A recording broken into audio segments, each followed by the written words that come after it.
So yung mga lods, cookies and cream nga pala yung niluluto natin, and tonight is 11:03 PM at yan, naggagawa pa rin tayo ng ice candy mga lodi. So this is my second flavor na gagawin today. Kanina tapos na yung melon, naibalot ko na rin.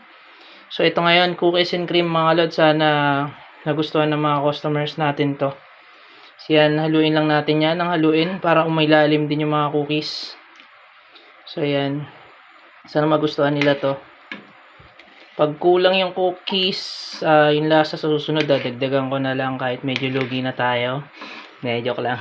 So yan mga lord, sana magustuhan nyo to. Cookies and cream ice candy. So yan, mamaya palamigin na lang ulit natin. Tapos balot na naman tayo. Baka abutin na ako ng mga 1 to 2 PM nito. 1 to 2 AM. So yan lang mga lords, maraming salamat and I love you all.